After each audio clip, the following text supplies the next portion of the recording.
Hello, welcome everyone who is joining from Texas and many different cities around the country and even from abroad.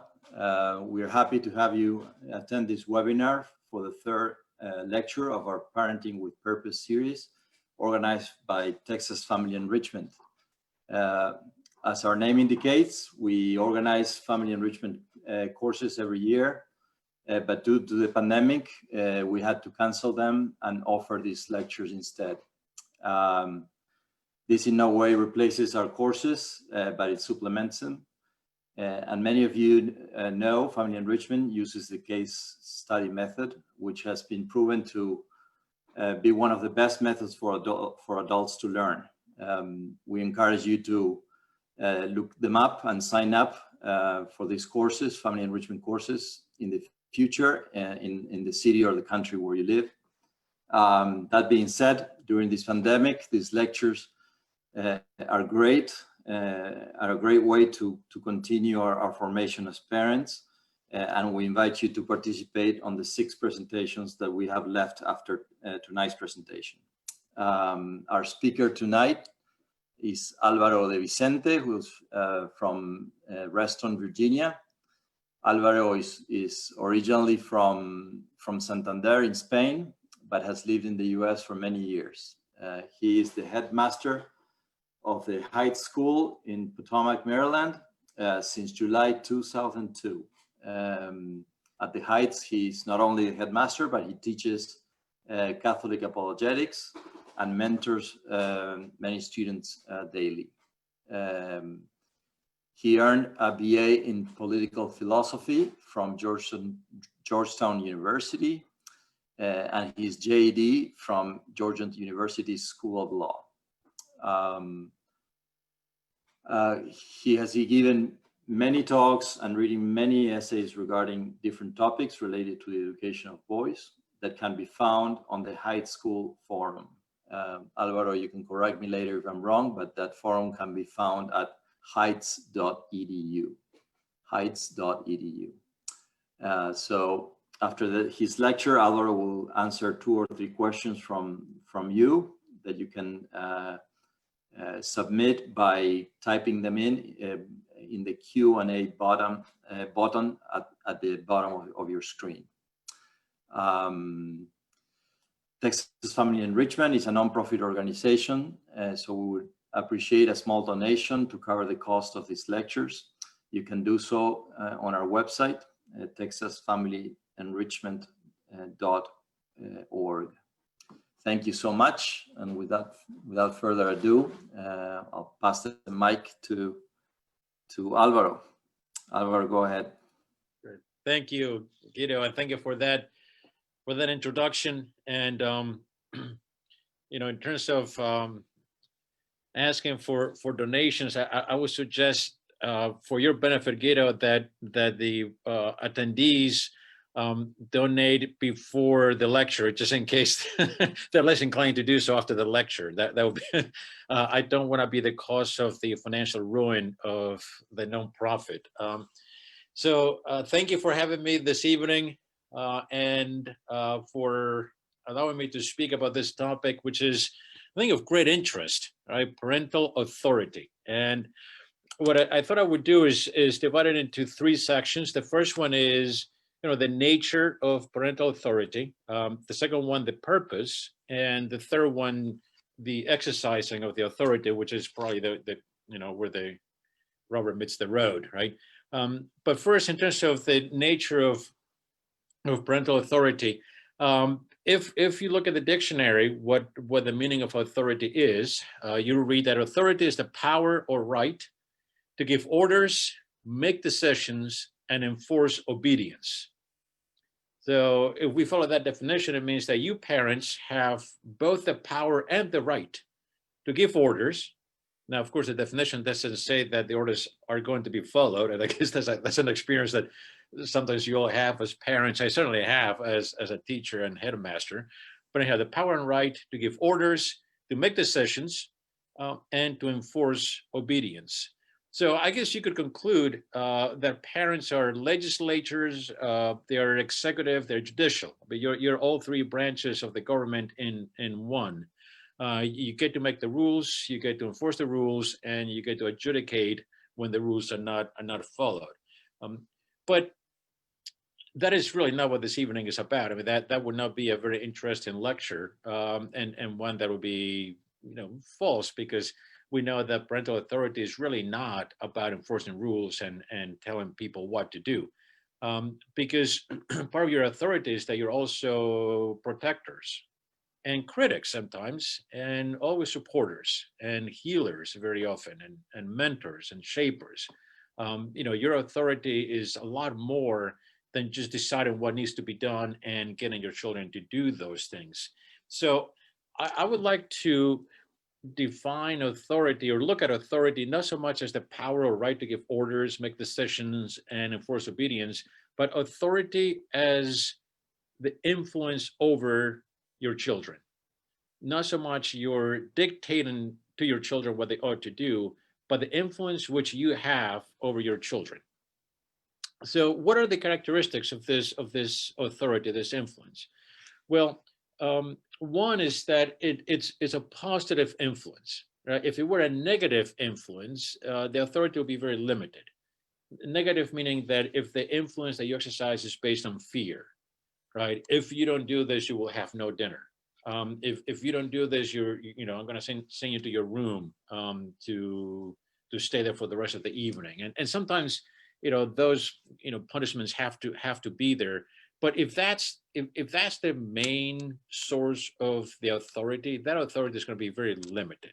That kind of authority stops bad behavior, but doesn't necessarily inculcate good habits, right? So you could say, well, through that authority, I've prevented my child from doing a lot of bad things. And there's something to be said, right, about that. That's a very basic step. But I'm sure you all agree that you definitely want to do, and you do a lot more than that, right? You're not just preventing disaster; you're actually shaping good behavior. And negative authority does not do that, right? It doesn't really shape good behavior. Another characteristic is that your authority is not transactional, right? But rather is relational. So transactional would be, if you do this, I will give you something, right? Sometimes we become transactional, right? If you're quiet and study for the period of time, we'll get ice cream with dinner, right? So sometimes we have to go there because we can call it an incentive, right? An incentive sounds a lot better than transactional. But in some ways, it is somewhat it's kind of transactional, right? I am buying your good behavior. With this thing that I know that you like, I'm buying your good behavior. And there's something to be said about that. Perhaps by buying good behavior, we can, the child can begin to demonstrate good behavior and adopt good behavior and make it and own the good behavior. But your authority goes beyond that, right? It's not just transactional. Not, you're not bargaining all the time, or you shouldn't be bargaining all the time. It's a relational authority where your kids want to do the right thing because they don't want to disappoint you, because they love you, because they want you they want you to be happy with them, all those things, right?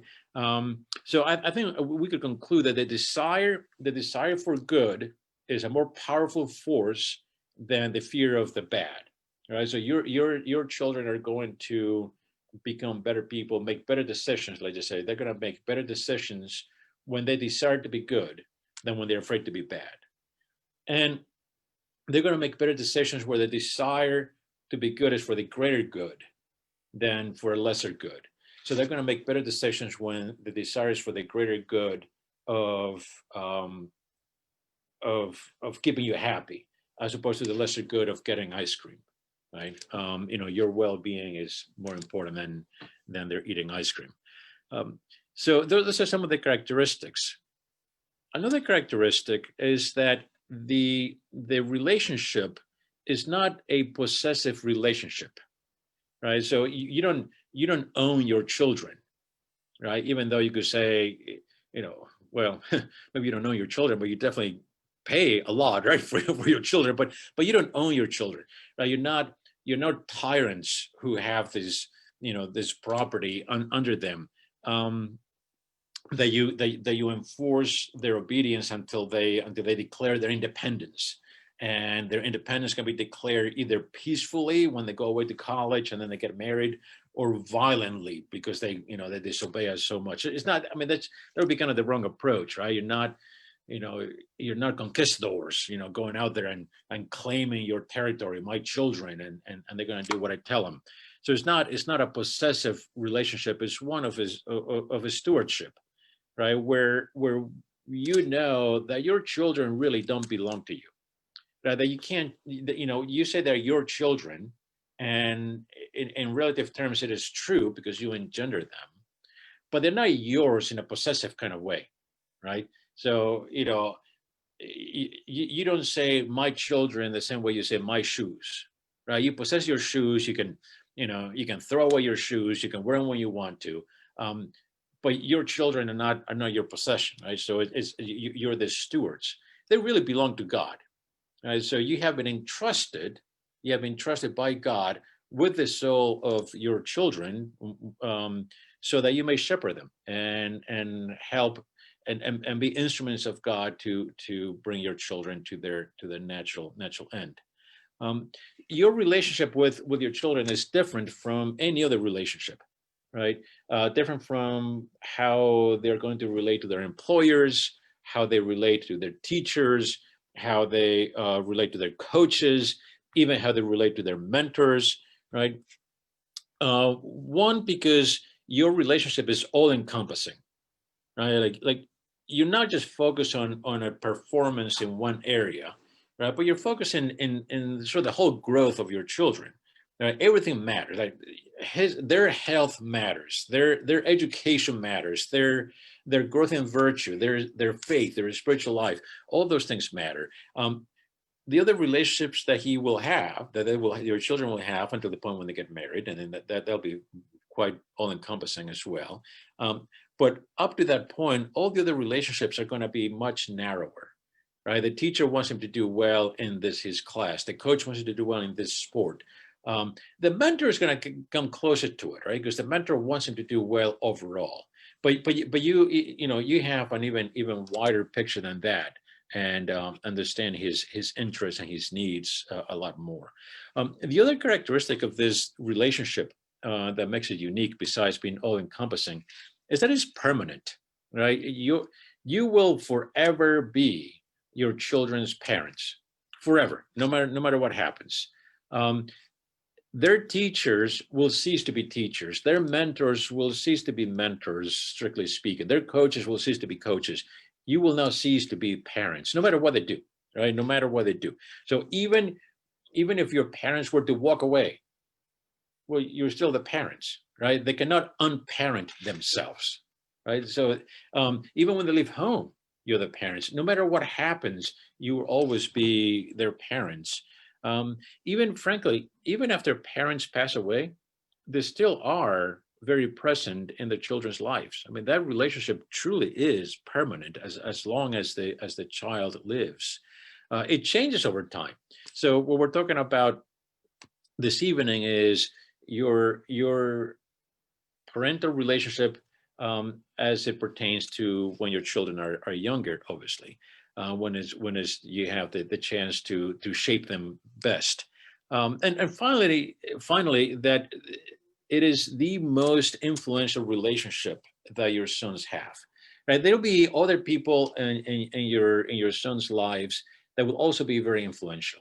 Some of the teachers, certainly their mentors, coaches, they will have a great influence, even their peers and so forth. But no one will equal the influence that you have.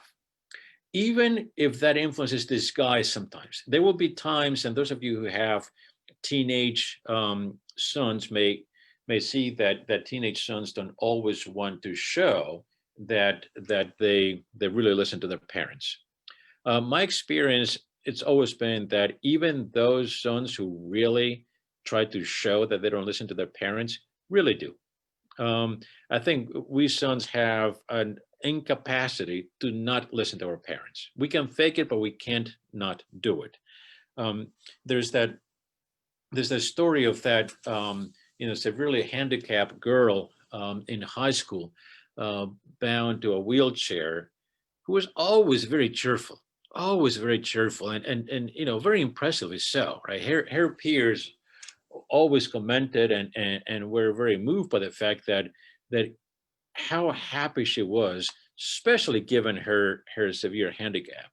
And at one point, during one of the school events, this girl, rushed out the door in her wheelchair, and when she did so, a piece of paper fell off the seat of her wheelchair, and one of her friends picked it up, and it happened to be, just kind of folded piece of paper, but the way it fell, it was kind of open, and so she when she picked it up, she happened to look at what was inside, and what was inside was a handwritten note that was probably a couple of years old, and a handwritten note that said,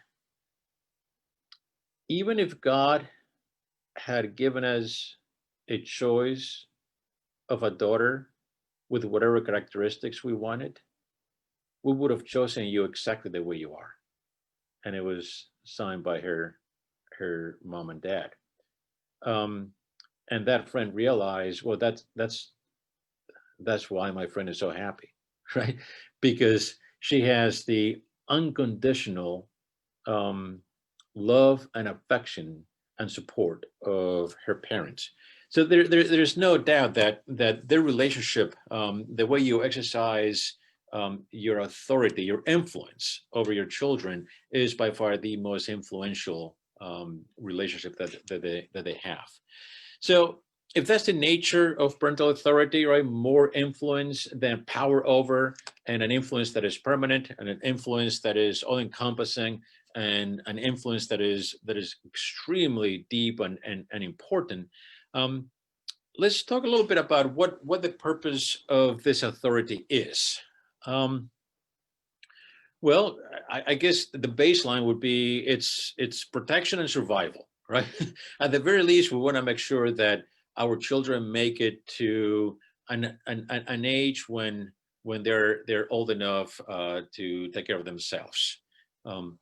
There was one of the dads here at the school recently told me that his third grade boy, after spending a month and a half here, and there's an experience that those of you who have sons at Western Academy, I'm sure will be familiar with. This third grade boy went home and said, Dad, the safest time to climb a tree is right after confession.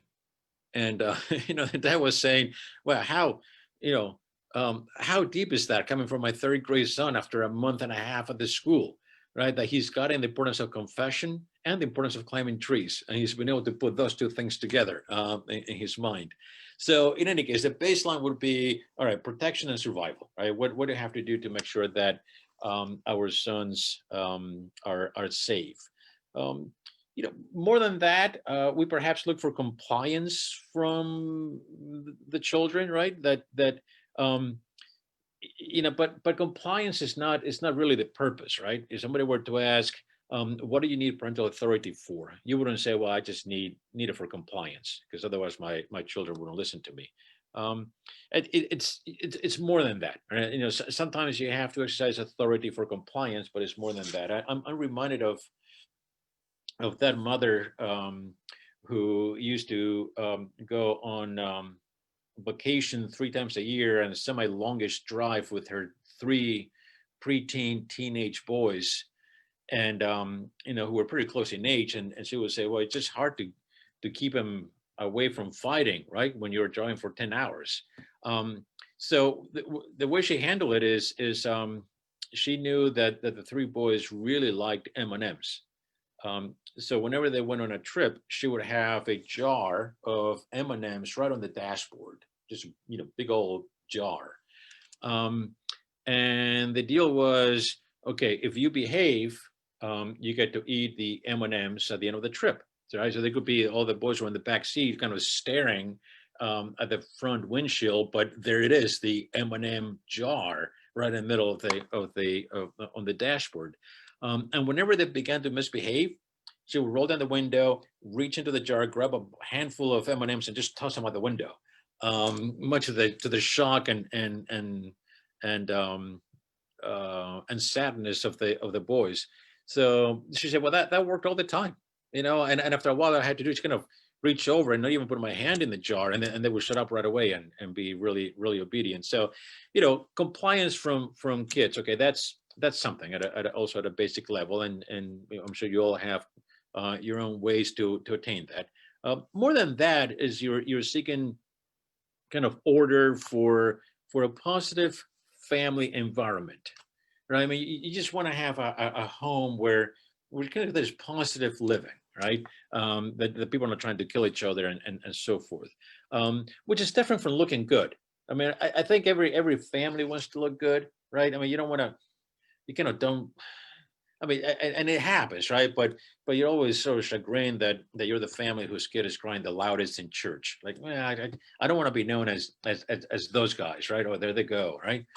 There they go, the ones with a super loud baby, or the family has to continually be apologizing for everything the children do, or be terrified whenever somebody calls from the school, like, oh my gosh, what it is now, right? They're going to think in that school, they're going to think that we're truant parents.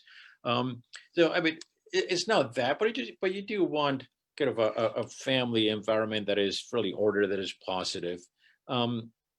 More than that, what you want is to help your children grow in self-discipline, right? I mean, you're hoping that by being at your home, they will be able to make a home, and not only physically but just kind of emotionally, that they will have the self-discipline to be able to master themselves and give themselves to others. So who's the best example of parental authority? And I was thinking about that the other day, thinking, who you present as an example? And I wonder if this would work. How about if we say, you know what, the best example really is St. Joseph and Our Lady. They're the ones who were most purposeful in the way they demonstrated their authority, and maybe we learn from them. Now, in some ways, it seems a little bit unfair because you say, well, really, like, are you comparing us to St. Joseph and Our Lady? I mean, this is hopeless, right? But it just to not in the same degree of quality, right, of purpose, of authority, but in terms of what is it that they were doing. And you could say, what St. Joseph and Our Lady really did, is to, during those 30 years, provide a piece of heaven on earth. Like, I can imagine with St. Joseph and Our Lady entrusted with God himself as their child, thinking, wow, Christ has come down to earth. We have to bring heaven and put it around him. We got to make him feel at home, right? Joseph, how do we make Christ feel at home? And I imagine Joseph, good man that he was, saying, you tell me. Yes, dear. Like, the Our Lady, yes, dear. What do you want me to do? And I imagine that the first thing that came to mind is not, okay, we want to make sure we pray all the time. I'm sure there was a lot of prayer, and they were always in the presence of God, obviously. But there must have been a lot of play. And there must have been, I'm sure, a lot of laughter and some suffering, a lot of mercy, and a lot of service, right? But what does that mean? And that might be something for each one of us to really contemplate and think about, right? How could I bring a piece of heaven down to my family, right? If Christ were to be one of my children, right? If all of a sudden he were to be in my family as a 6-year-old, as a 7-year-old, as a 9-year-old, would he feel at home? Or would he feel that my home is kind of a foreign planet? Like, I'm not familiar with this. I'm not familiar, not with the build. I'm just not familiar with the way that these relationships happen, right? How could he feel at home? I mean, Pope Emeritus Benedict said that the family is where we learn to love. Indisputable, right? Your children have learned to love through you and your family, by loving siblings, by loving you, by the way you love each other, by the way you love them. So that'll be the first thing, right? if Christ were to be one of my children, would he recognize the environment around him as being heavenly pointing, or would be totally foreign land to him? And secondary is the other purpose that Saint Joseph and Our Lady would have is to prepare Christ for his mission, right? And that's why when he is in Jerusalem at 12 years old and he stays by himself, and Our Lady finds him and rebukes him, right? How come didn't you realize that your father and I were looking for you? And Christ rebukes her. But didn't you know that I have to be in my father's business? Like, this is my mission already. This is what you've been preparing me to do. This is what you've been helping me to do, right? To get ready for my father's business. So, that's the other thought, right? What is really the mission of your children? Right? Is it to get good grades in the school? Is it to get a good job? Is it to be a good husband, good father, to go to heaven?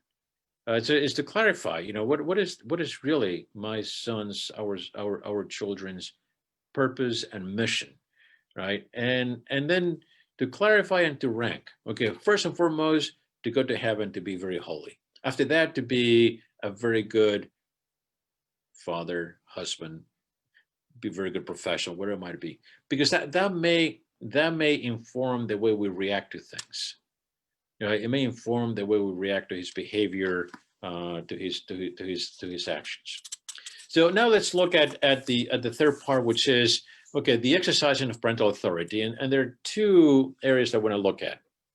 The first one is that parents are looking to make themselves dispensable as soon as possible. And the second one is going to be talking about tone. But first, that you parents are looking to make yourselves dispensable as soon as possible, right? You want to become obsolete, right? You never will, right? You never will. But you want to, intentionally, you want to become obsolete. You want to become unimportant in your children's life, so to speak. You want them to be so self-sufficient, so strong that they really can live their own lives, right? That they're not hanging on to you for a very long time. So you're encouraging and preparing for self-sufficiency. You're doing so physically, right? You want to make sure that they're physically self-sufficient, that they can take care of themselves physically, that they're able to go places on their own. They can navigate public buses. They can go on a bike on their own, even when they're younger. That they're not always reliant on you taking them places, right? But they become much more self-reliant. That they're used to going on their own and figuring out how to get places and so forth. Chores at home, right? That they go from doing the chores you tell them to helping around the house, right? Huge step, right? When your sons become self-motivated and they begin to do things around the house that go beyond this one chore that they have Monday, Wednesday, and Friday at this particular time. So physically self-reliant, that they become intellectually self-sufficient, and that means that they do their schoolwork without supervision. And this is hard for parents sometimes because you want your sons to do well, and by experience that the more you let go, the worse they do sometimes, right? And there's a balance there, right? You don't want to drop them altogether, but all along you want to make sure that they become self-sufficient, and that means that they may have to get a few bad grades once in a while, and that is okay, right? If getting a bad grade is a way for them to learn that they have to own their work a lot more. I think reading on their own besides schoolwork is a very good way to become self-sufficient, because it's one of the most tangible ways for a student to begin to own his own education if he reads on his own, right? Schoolwork is very dictated. Teachers tell you what to do. So it's very hard for any student to have a sense of ownership. You can acquire so by doing work on your own and staying ahead of your homework and so forth. But it's even better when you begin reading, right? On books that nobody's telling you have to read, but you want to read them.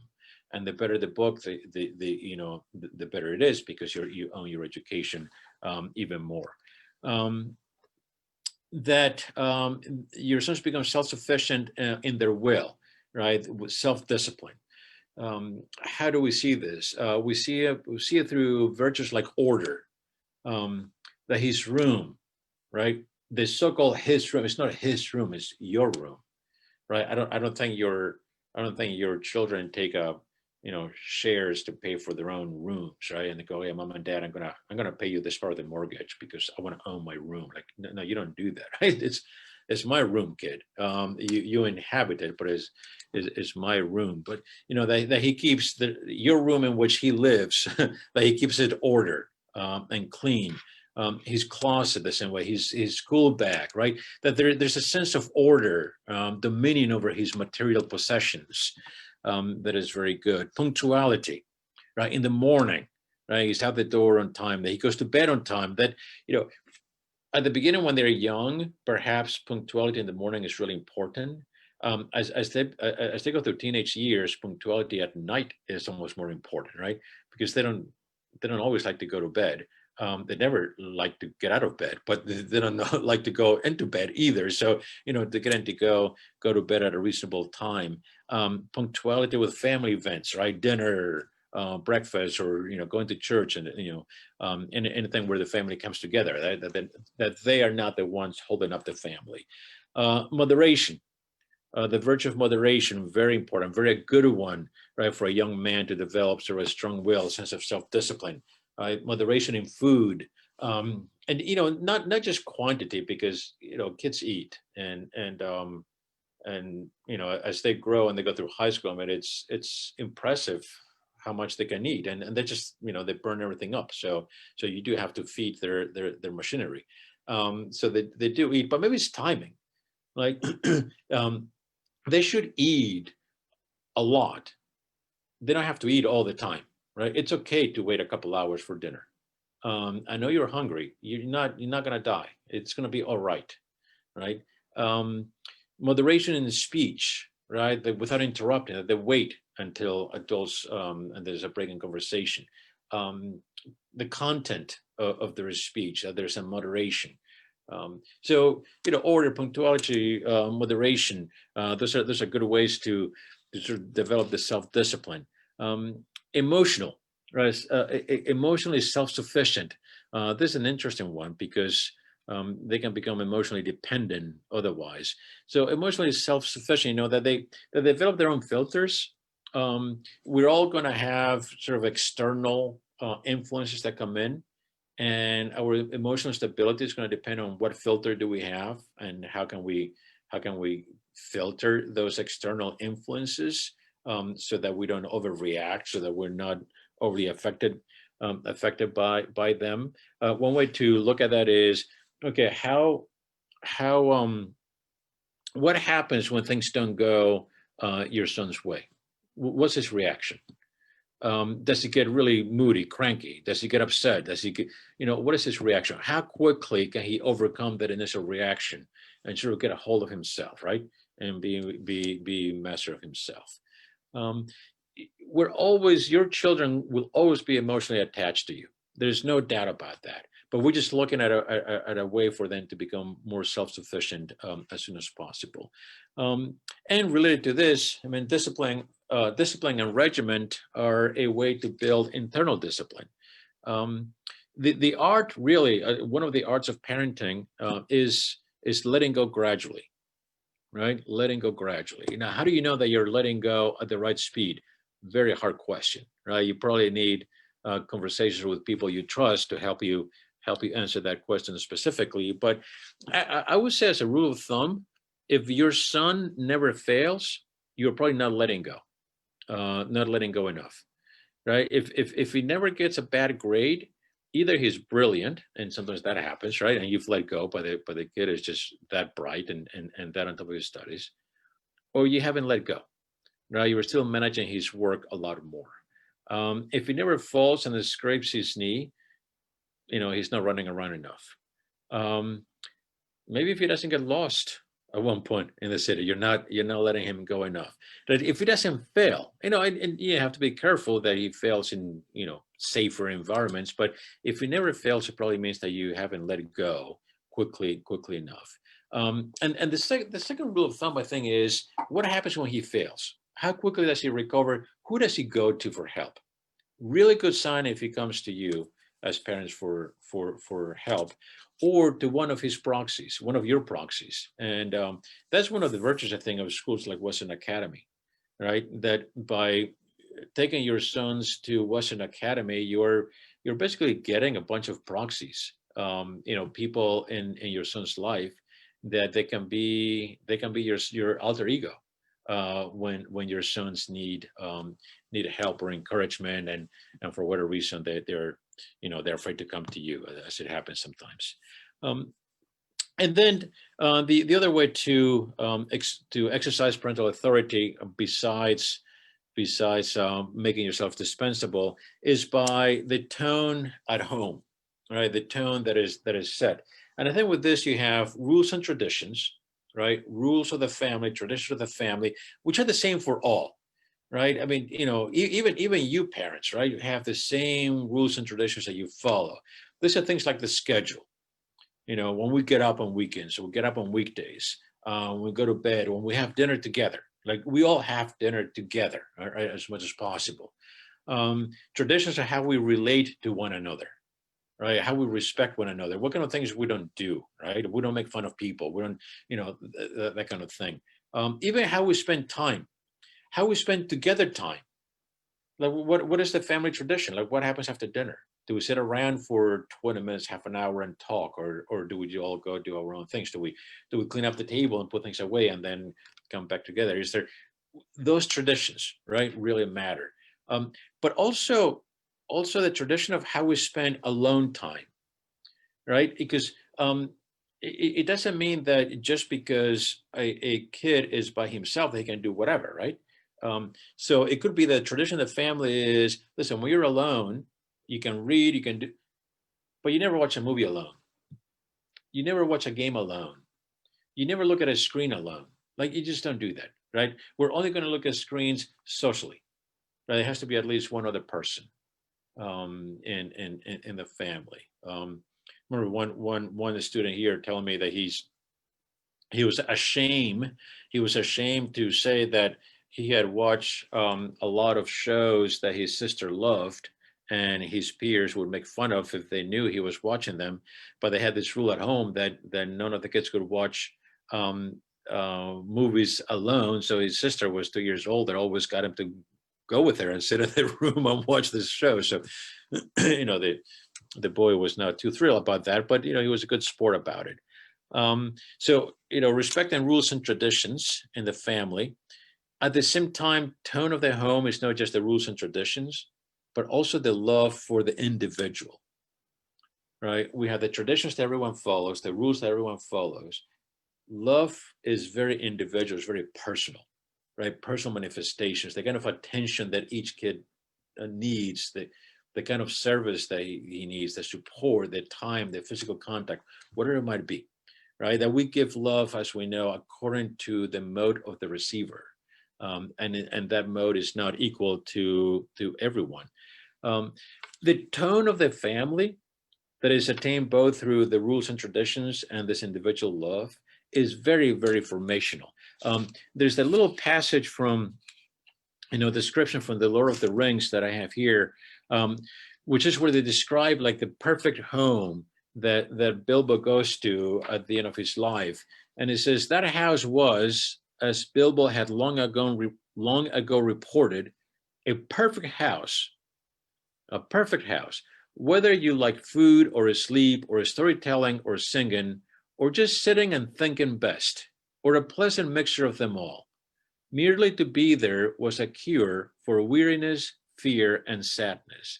I always like the last sentence, right? Merely to be there was a cure for weariness, fear, and sadness.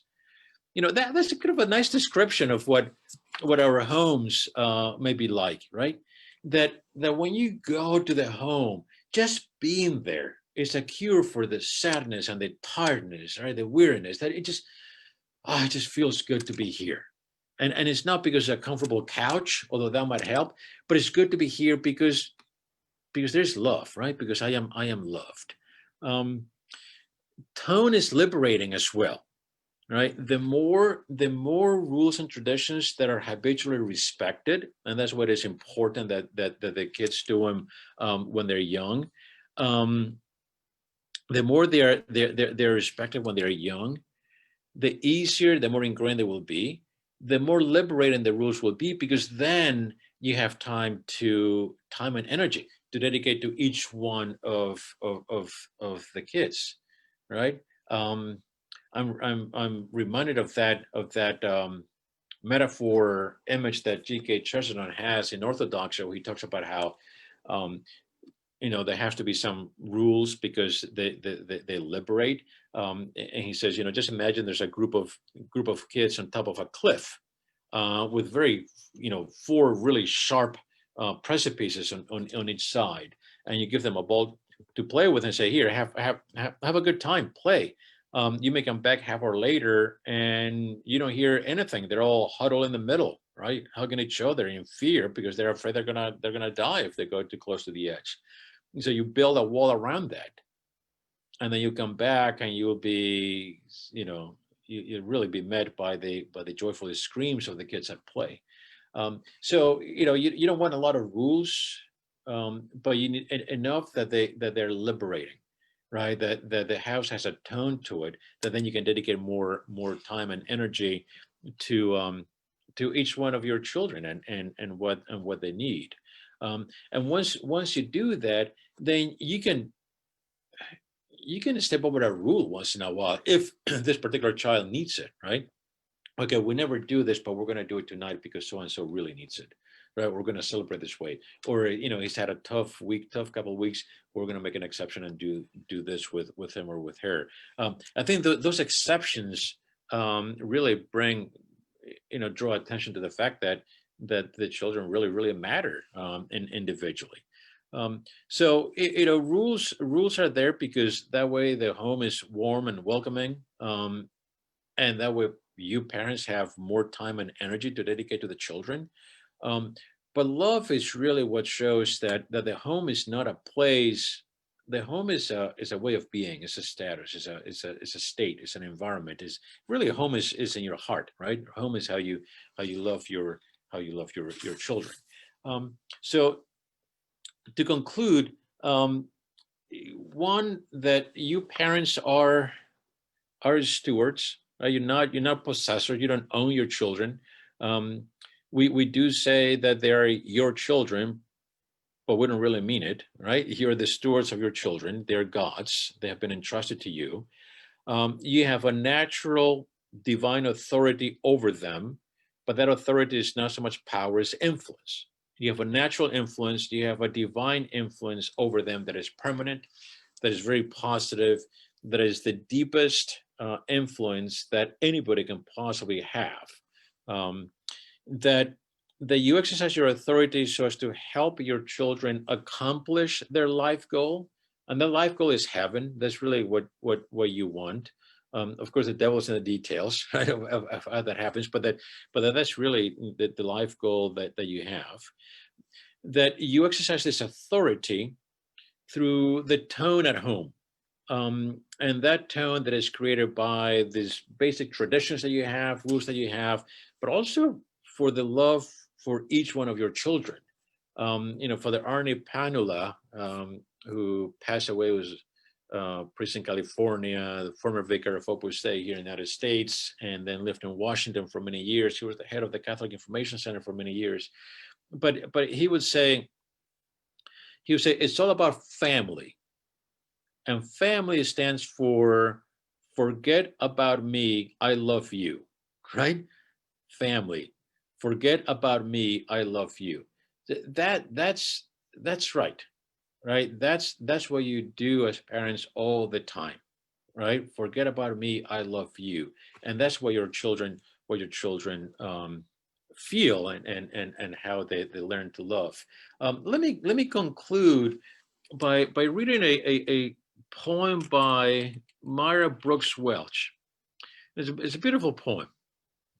And here's what it says. "'Twas battered and scarred, and the auctioneer thought it hardly worth his while to waste his time on the old violin, but he held it up with a smile. What am I bid, good people?" he cried. "Who starts the bidding for me? $1, do I hear two? $2, who makes it three? $3 once, $3 twice, going for three."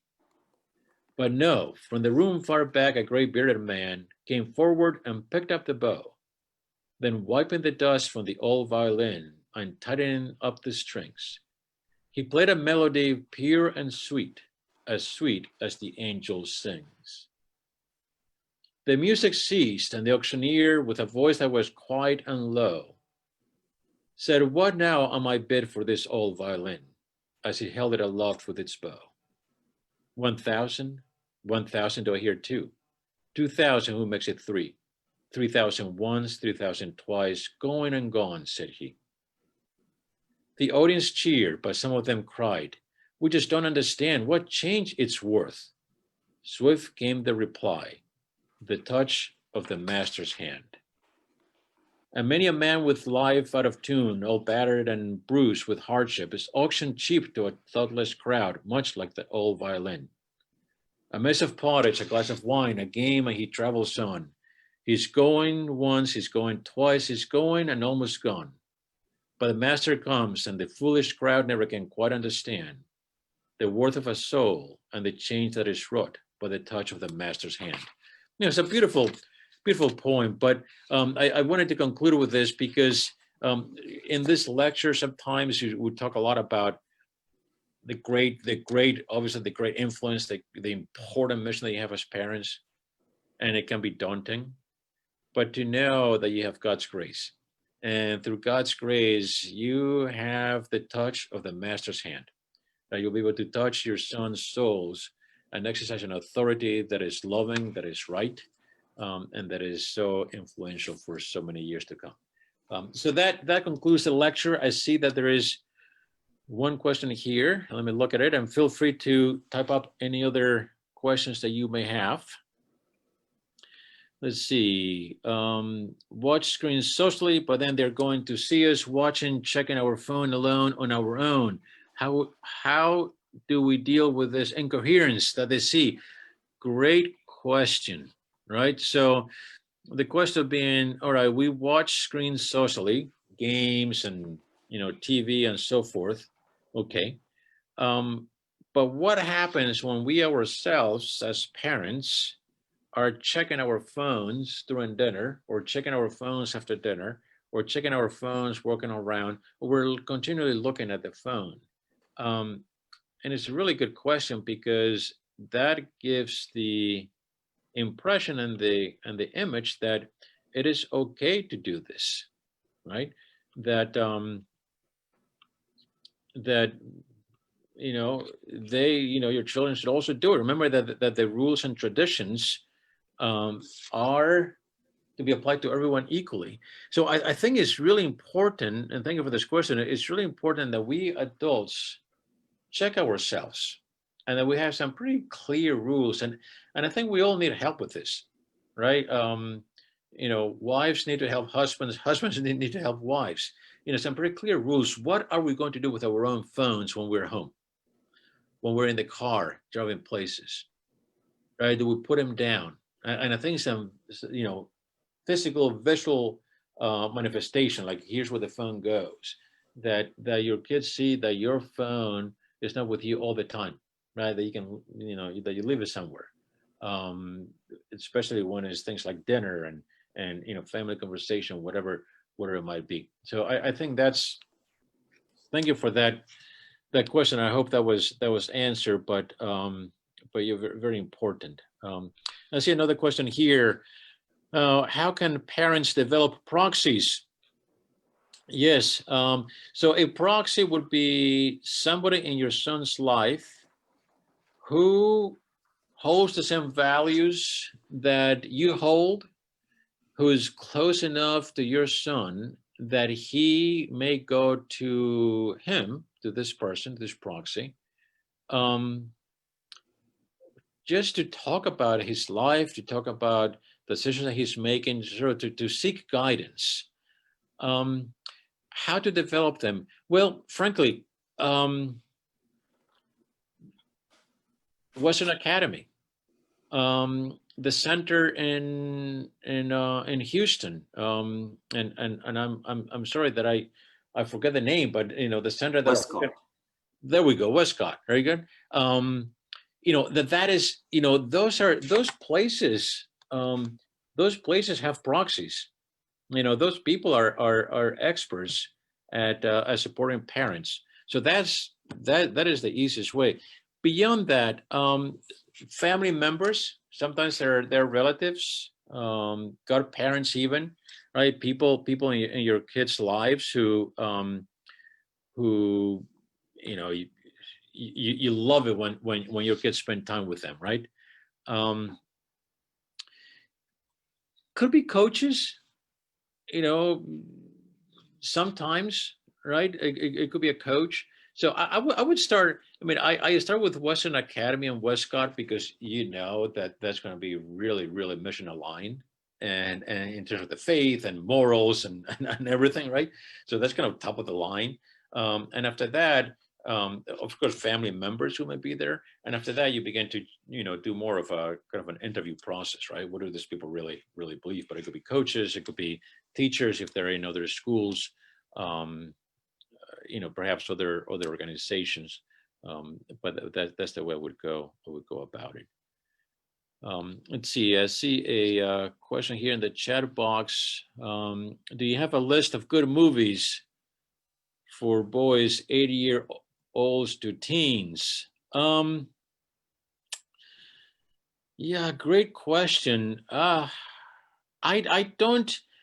I have a list of books more than movies. I don't have one readily available. That might be a fun thing. That sounds like a great project for Guido to start. How about that, Guido? To start putting together a list of good movies for kids. I mean, I could start. I love movies. I could start suggesting a bunch of them, but I don't want to shoot from the hip in that regard. There are good lists, and we might put them up on our Texas Family Enrichment site. So, or distribute to this email list. So, anyway, go ahead. Great, very good. Let's see. What is the title and the author of the poem quote you read at the end of your lecture? The author is Myra, M-Y-R-A, Myra Brooks Welch, W-E-L-C-H. Myra Brooks Welch is the author. And the title, I didn't write down. I think the title is probably The Touch of the Master's Hand. I think that's the title, or something similar to that. I'm sure you could find it that way. Let me see. Question here. Which books? List of books. Okay, so there's a couple of things here I could suggest. One is actually in the Heights School website that Guido referred to, there's a section called the Forum, heights.edu. There's a section called the Forum. And in that section, there are a bunch of essays, articles, podcasts. There's also a section for books with a little critique of the book. So that's one. I also have a list of a couple hundred books that I share with the high school students who are interested. These are the books that I tell them they must read before they die. So at some point I could make that available as well. I could send that to Guido, and then you guys can do as you wish with it. Great. Okay, question here. What if you want something very specific for your kids, such as their involvement in St. Raphael work? What is the best way to approach? Yeah, that's just always an interesting question, right? You want something really good for your kids to do, and the question is he more likely to do it if I push it or if I don't push it? Like, some of it depends on the temperament, right? Some boys are they just comply, and they're trusting. And if you tell them, hey, you should go to this place for this weekly activity, they're more likely to go. And there may be other boys who are less likely to go if they got the more of the rebellious spirit. So I think that's the first. I think that's the first question: is which way does he trend? Right? Does he trend for compliance or rebelliousness? Not that he's rebellious, but is he less likely to go if I mention it? If he's compliant, I think a direct approach is very good. Here, here's an activity for you. We think would be really, really great. We're going to sign you up. Okay, great. Now, if he's more rebellious and that wouldn't work, then is where proxies may come in. Who is in his life that may be able to suggest this? And frankly, I think a lot of conspirational work is in order in those cases. Calling those people, working behind your son's back. How do we? Can you bring this up? Could you mention to him? Maybe it's a teacher at the school. Maybe somebody in the parish. Maybe it's another relative. Maybe it's a friend. Maybe it's a peer, or maybe it's another parent who could suggest to his son to invite your son. So I that's what I would. But if the boy doesn't want to go, I wouldn't push him. Right? If your boy doesn't want to go to activities of one of the centers, or doesn't want to go to something that you see as really, really good, I wouldn't push it, because especially if he's rebellious, it tends to backfire. It may be worth waiting and seeing what are the chances there are in the future of getting him to go to those activities. Okay, great question here. Is protecting kids from secular culture part of our role as parents? Yes, I say protecting, filtering. At the same time, I think the protection has to be gradually removed, because at some point they have to be self-protecting, right? If you don't protect them at all, then they're going to be exposed to bad cultural influences at a too young of an age. If you protect them too much, then they may explode later when they're when they see these cultural influences that they haven't seen before, and they may not have the wherewithal to on their own say no to those influences. So that really is the art of the thing. So say yes, it is part of the role as parents. I would, it may be worth investigating, for yourselves, like, do you tend to be more the overly protective, or do you tend to be more the overly lax? And if you tend to be more of the overly protective, then, you're probably going to have to let your kid do some things that feel uncomfortable at the beginning, to you, not to him, that feel that this is, this is a little bit uncomfortable. If you're over lax, then then you may have to pull in a little bit more. That's just in general. I mean, that's a great question. We could talk about how that happens and how the secular culture comes into your son's lives.